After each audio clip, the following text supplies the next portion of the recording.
All right, part 3, our final part for the day. We're going to go back one. We're going to go to section 74, which is out of order in a big way. So, the most original copy of this that we get is from Revelation Book 1. This is in the handwriting of John Whitmer, and it is called An Explanation. Very interesting. It also says, John Whitmer and William W. Phelps' handwriting says not to be printed, and then it says for the covenants. So I take that to mean don't put it in the Book of Commandments, but do put it in the Doctrine and Covenants. So take that as you will. And there's actually very little else besides punctuation and capitalization of grammar that we get here. We get the same thing twice, and this is interesting to me. Like Revelation Book 2, the exact same thing is there twice. It's in Frederick G. Williams' handwriting, and it's only verses 2 through 7 of section 74. So there you go. It is actually called section 73 in the original Doctrine and Covenants. So that is the for the covenants part. It's in the manuscript history, and then we do get some section heading differences again here. It says in 1981, the prophet writes, upon the reception of the foregoing word of the Lord, which is Doctrine and Covenants, section 73, I recommenced the translation of the scriptures and labored diligently until just before the conference, which was to convene on the 25th of January. During this period, I also received the following as an explanation of 1 Corinthians 7:14. The 2013 edition says, even before the organization of the church, questions had arisen about the proper mode of baptism, leading the prophet to seek answers on the subject. Joseph Smith History writes that this revelation is an explanation of 1 Corinthians 7:14, a scripture that had often been used to justify infant baptism. So what is 1 Corinthians 7:14? This is an entire section that is just explaining one verse. And the verse is this. It says, for the unbelieving husband is sanctified by the wife, and the unbelieving wife is sanctified by the husband.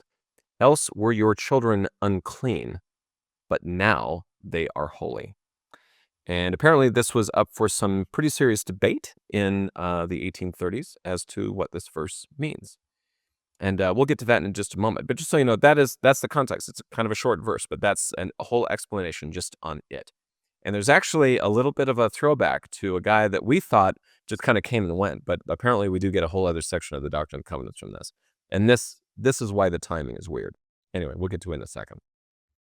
So the circumstantial introduction into this section, Revelation Book 1 gives an explanation of the first epistle to the 1 Corinthians, 7th chapter and 14th verse, given to Joseph the seer at Wayne County, New York, 1830. Revelation Book 2, the first version of Revelation Book 2, gives an explanation of the 14th verse of 7th chapter of the 1 Corinthians. Okay. Second, Revelation Book 2, it's the same thing. I don't know why they copied it twice, but that's what they did. Doctrine and Covenants is the same. It just says an explanation of the epistle of 1 Corinthians, 7th chapter, 14th verse. So it actually does sort of spell it out there. Okay, so the manuscript history. What do we get from Joseph's own words, if you will? Upon the reception of the foregoing word of the Lord, I recommenced the translation of the scriptures and labored diligently until just about the first before the conference, which was to commence on the 25th of January. During this period, I also received the following as an explanation of the epistle to the 1 Corinthians, 7th chapter, 14th verse. So, the historical introduction to this is from documents that the Joseph Smith Papers editors have put this together. It says, this explanation clarifies a New Testament verse, 1 Corinthians 7:14, if I haven't said that 7,000 times yet, which historically had been an important passage for justifying infant baptism. Like the Book of Mormon, this document rejects the need for infant baptism by explaining that little children are made clean through the atonement of Jesus Christ without baptism. Although it is possible that questions regarding 1 Corinthians 7:14 or infant baptisms prompted this explanation, the precise circumstances are unknown. And we don't know when it was given, so the introduction says this. The date the document was produced is also uncertain. When John Whitmer copied the document into Revelation Book 1 in 1831, he simply dated it 1830. However, he placed it between documents dated 6 January 1831 and 4th of February 1831. The editors of the Book of Commandments did not include this document with Joseph Smith's printed revelations in 1833, when it was included in the Doctrine and Covenants in 1835. No date was mentioned.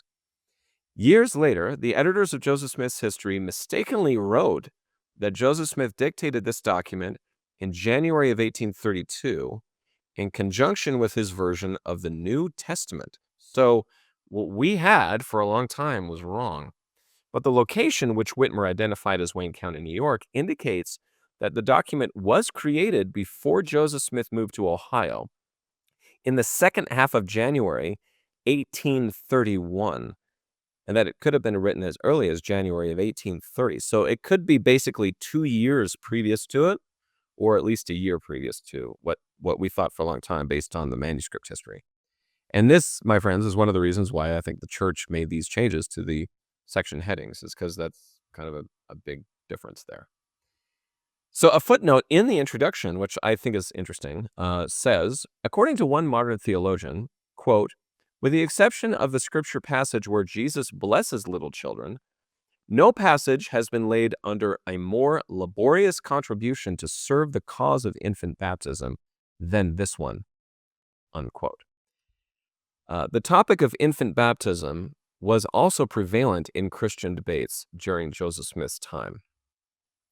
So apparently, and this is what was interesting, and I'm kind of amalgamating this, James Covell, or James Colville, if you will, the very, very short-lived convert that may have been a part of the an impetus for receiving this revelation, based on his views of infant baptism. So we know that Sidney Rigdon was very much opposed to this. That was kind of a Campbellite thing.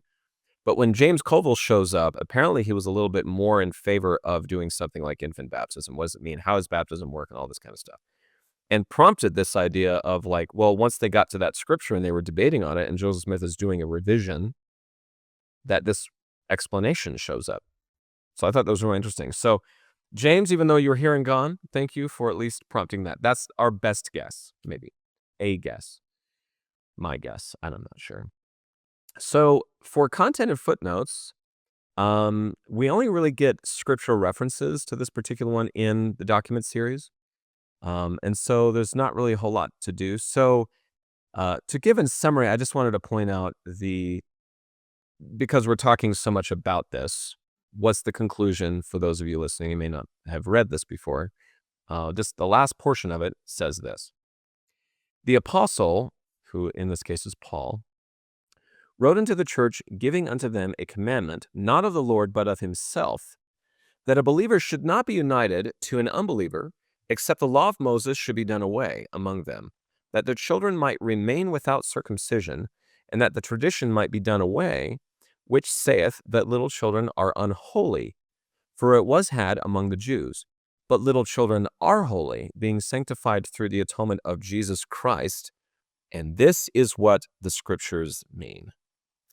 That is the conclusion of this. So basically, what I'm trying to show here is apparently Paul was kind of giving this as like an admonition from himself, not necessarily from God, but by saying like you're kind of mess your kids up a little bit by teaching them this stuff, which is I guess outdated at the time. And this is a big belief of this church as well as many others, as well as we get this from the Book of Mormon, not just from the Doctrine and Covenants. Little children do not need to be baptized. Specifically in our religion, the age of 8 is the earliest that somebody can be baptized, which leads to a very interesting idea that no one's born Mormon. I mean, you can call it that because it's easier for the sake of conversation, but no, you can be a child of record, like we know about you, that you're born into this family that are members of the church, but you are not a member of the church until you are 8. And the only thing that really keeps you a member of the church, because you can be excommunicated or expelled, is your ability to keep covenants or, not do anything naughty, I guess, to put it silly. But anyway, so that's section 74, and that is our episode for today. Thank you for joining us. We'll be back next time with a big one. This is section 76, or the vision. This is where there's a major depart from traditional Christian theology, what we call the plan of salvation, a really, really big one. So I'm looking forward to that. Hopefully, we'll see you there. And until then, this is the Amateur Historian saying, have a good week.